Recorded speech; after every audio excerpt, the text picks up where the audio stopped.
13 फरवरी 2026 का दिन कोई आम दिन नहीं था। इस दिन एक ऐसा बदलाव हुआ जो अपने आप में ऐतिहासिक था, क्योंकि इस दिन उस जगह का पता बदल दिया गया जहां से सत्ता चलाई जाती थी। जी हां, आपने सही सुना।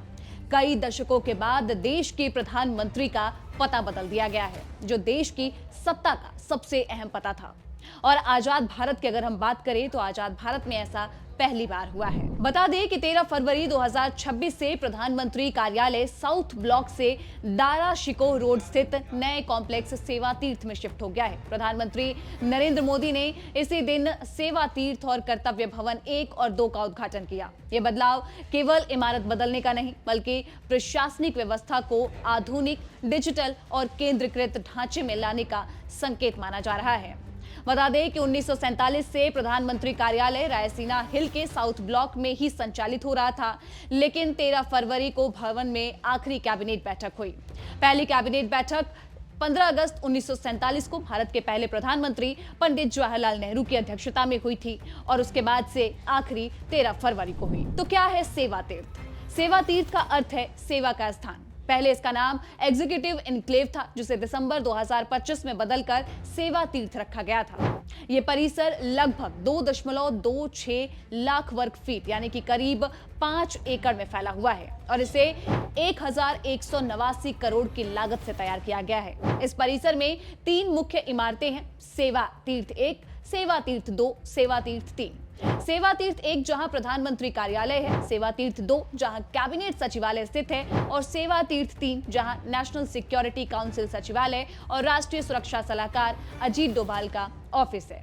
पहले ये सभी दफ्तर जो हैं वो अलग अलग स्थानों पर थे, जिससे समन्वय में जहां पर समय लगता था, लेकिन अब एक ही परिसर में होने से पहले से जो है कम समय लगेगा। फैसले लेने की प्रक्रिया भी तेज होने की उम्मीद जताई जा रही है। वहीं कैबिनेट सचिवालय सितंबर 2025 में ही सेवा तीर्थ 2 में शिफ्ट हो चुका है, लेकिन पीएमओ और मंत्रालय का जो पता है वो 13 फरवरी को बदला गया। साल 1931 में इसी दिन ही नई दिल्ली का भारत की आधुनिक राजधानी के रूप में उद्घाटन हुआ था। नए पीएमओ के पास ही प्रधानमंत्री का नया आवास भी बन रहा है। ये भी बता दें कि इसके तैयार होने के बाद प्रधानमंत्री 7 लोक कल्याण मार्ग स्थित मौजूदा आवास से नए आवास में शिफ्ट हो जाएंगे। तो अब जान लेते हैं कि सेवा तीर्थ की आखिर खासियत क्या है। नया प्रधानमंत्री कार्यालय पूरी तरीके से हाईटेक और डिजिटल सिस्टम पर आधारित है। यहाँ पेपरलेस वर्क कल्चर को बढ़ावा देने के लिए डिजिटल फाइलिंग, सुरक्षित डेटा सर्वर और इसके साथ ही हाई स्पीड इंटरनेट नेटवर्क की व्यवस्था की गई है। आपको बता दें कि मंत्रालयों के बीच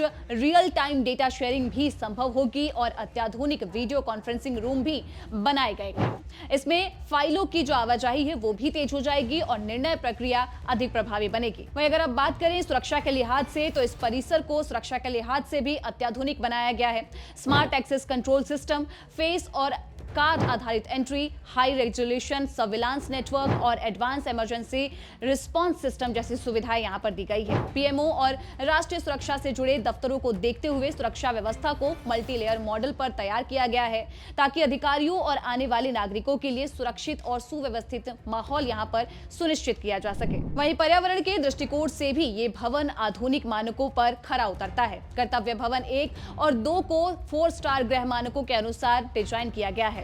इनमें सोलर और renewable energy system, water harvesting, waste management और ऊर्जा कुशल निर्माण तकनीक का उपयोग किया गया है। इससे पर्यावरणीय प्रभाव भी यहां पर कम होगा और रखरखाव की लागत जो है वो भी घटेगी। वहीं सेवा तीर्थ और कर्तव्य भवन व्यापक सेंट्रल विस्टा रीडेवलपमेंट प्रोजेक्ट का हिस्सा भी है। इसी परियोजना के तहत नया संसद भवन और कर्तव्य पथ का निर्माण भी हुआ है।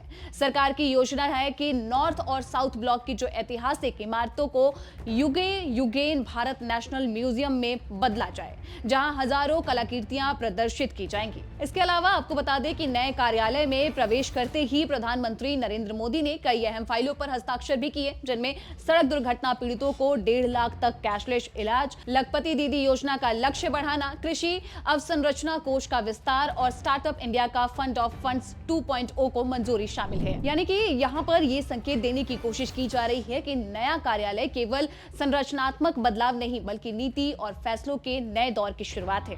अब देखना होगा कि ये आधुनिक ढांचा प्रशासनिक गति, पारदर्शिता और नागरिक सेवाओं में कितना ठोस बदलाव लेकर आ पाता है। तब तक आपकी क्या राय है, हमें कमेंट बॉक्स में जरूर बताइएगा और देश दुनिया की तमाम जानकारी के लिए देखते रहिए दैनिक जागरण।